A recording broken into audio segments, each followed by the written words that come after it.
All right, so what's going on, everybody out there in the avoidant discard world, or as we like to call it, the emotional execution? We're on the road today, and I'm going to talk about emotional intelligence.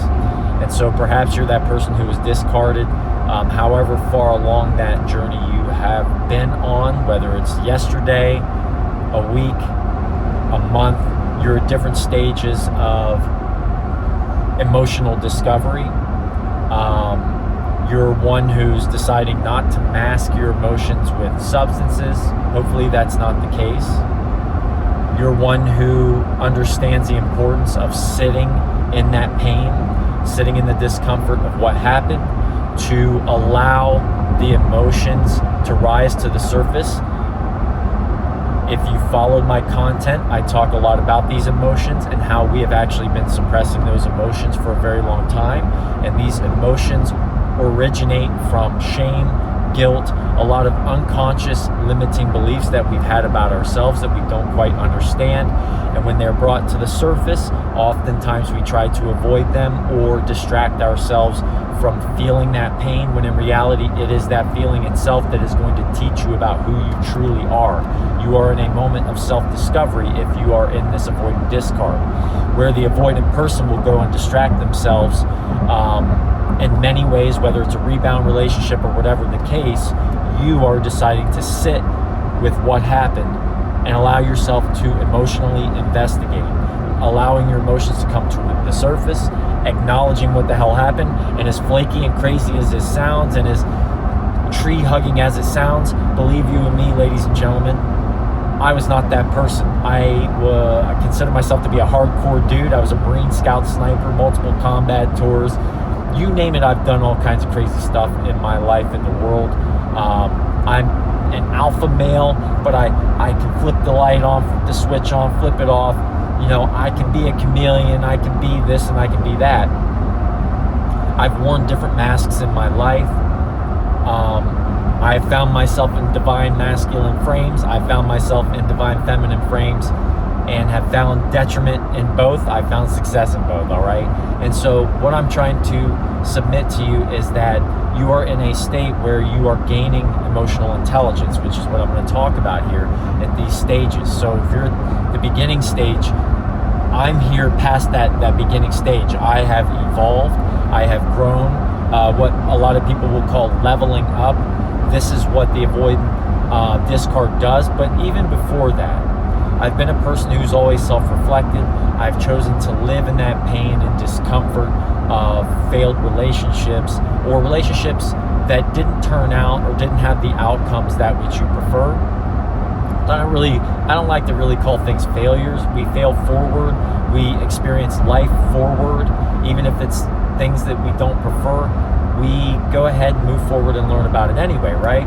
So getting back, you're in a point right now, perhaps, where you're in some pain, and that's all right. I want you to close your eyes. I want you to take a deep breath in, and then I want you to take a deep breath out, and I want you to blow that energy my way.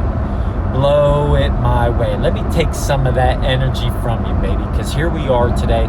We are all in this world and interconnected and entangled together.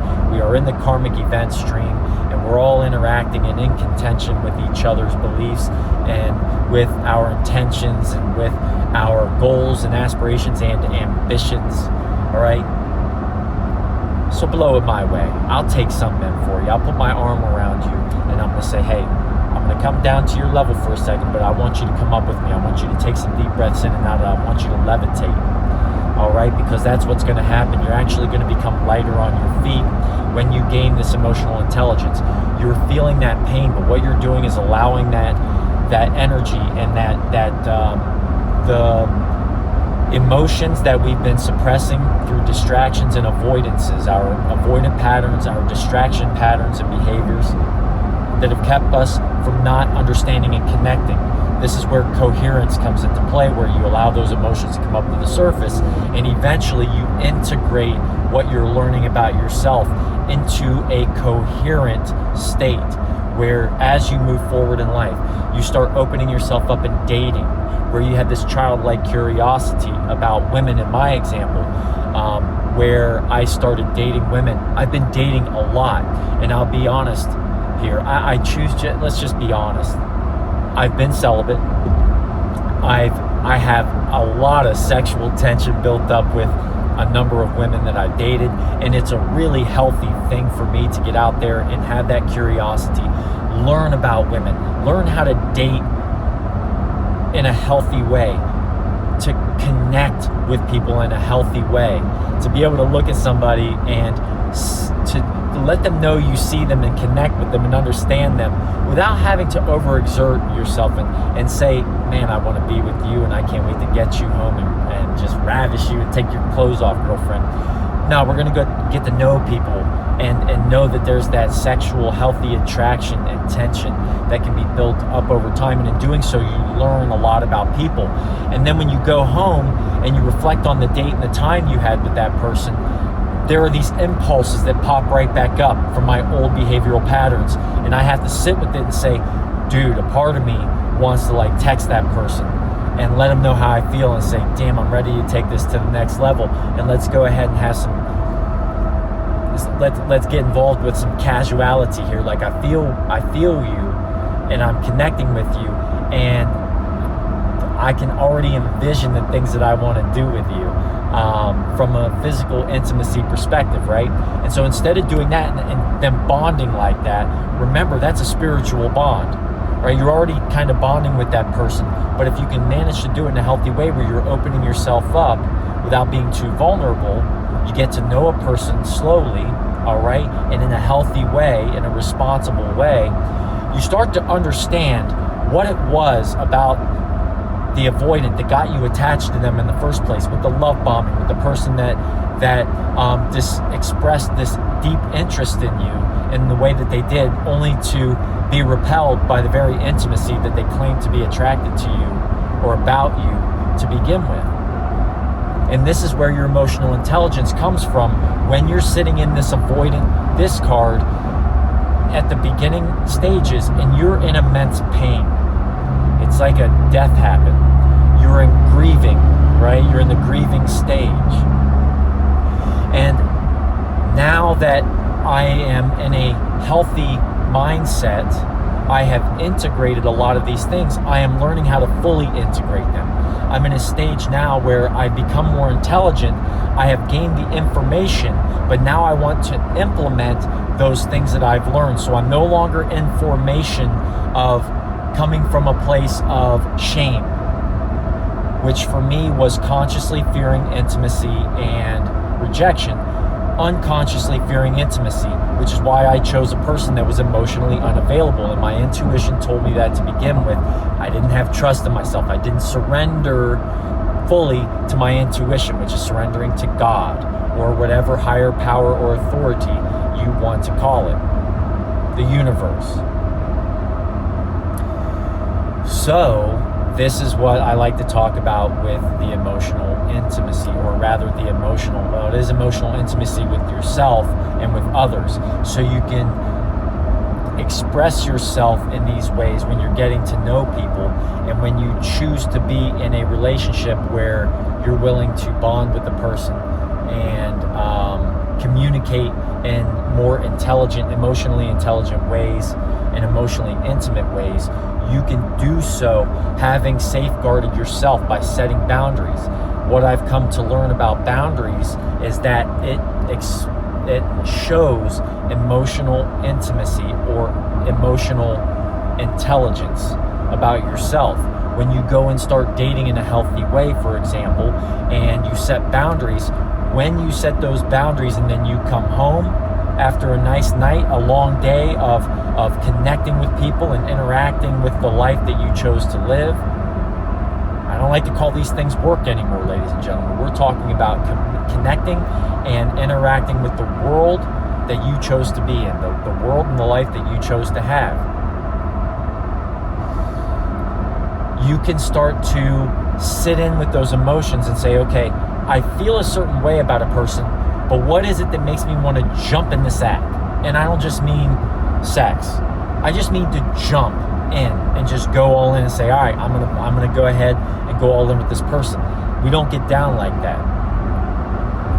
And it allows me to go back and understand why it was that I went through that pain that I went through, so that in the future I can exercise patience, I can exercise some abstinence and some celibacy, and that keeps me in a state of clarity.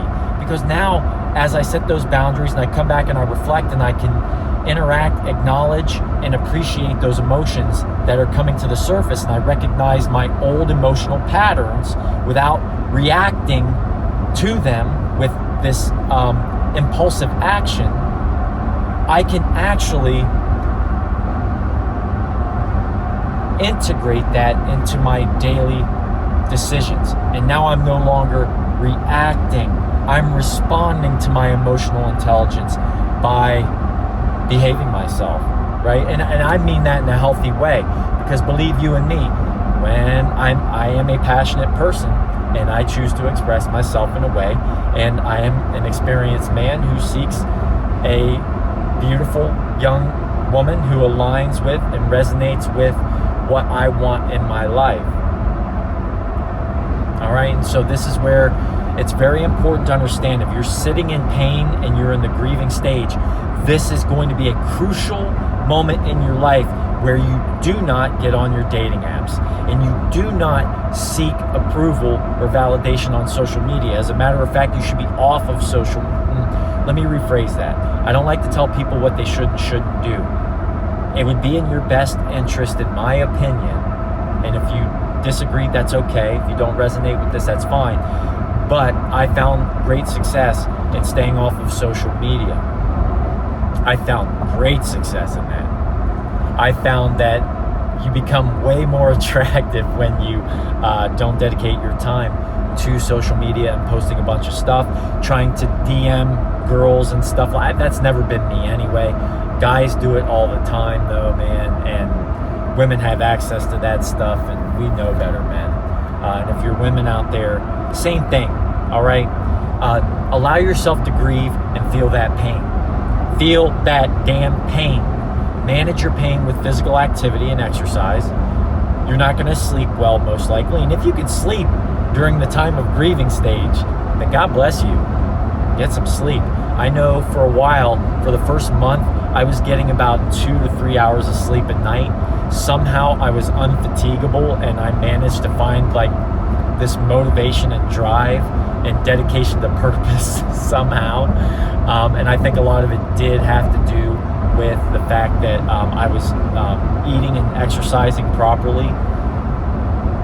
Okay, but cortisol does catch up to you in the long run. Okay, so I hope this video helped in terms of your understanding emotional intelligence and your path forward to enlightening yourself and leveling up yourself and increasing your vibration and attraction.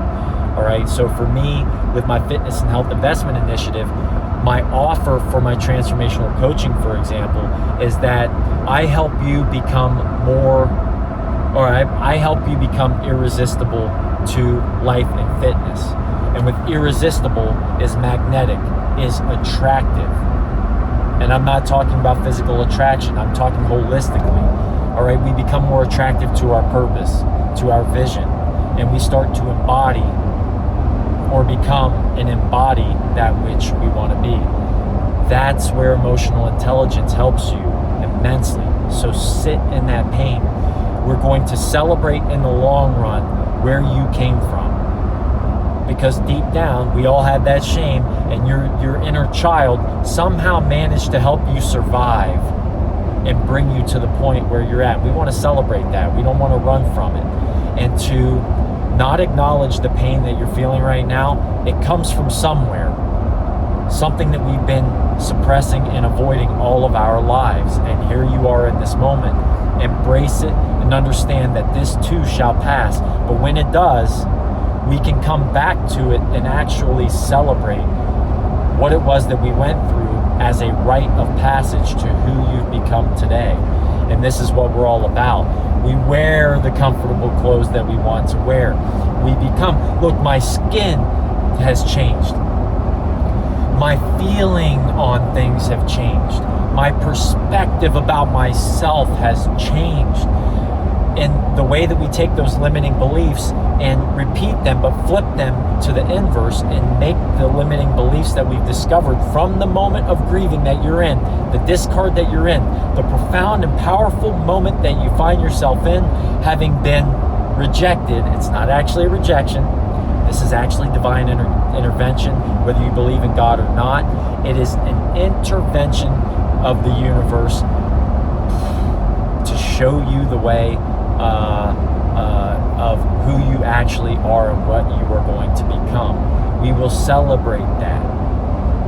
All right? You become who you want to be over time. All right? And you flip the script on life, and those unconscious beliefs come to the surface, and you simply flip it and do the inverse. So the fear of the shame of being inherently flawed or not worthy. I am worthy. I am a leader. I am magnetic. I am grace in the space that God placed me. I am levitation. I am amazing. I am love. That's what you are, ladies and gentlemen. That's what we all are if we choose to be. And you emanate that light, and you end up becoming magnetic. People want to be a part of that. So with that being said, everybody, have a great day. Emotional intelligence is going to be key for you, and you are on your route. You're on your way. And if you're already there, thank you for joining me and resonating with me.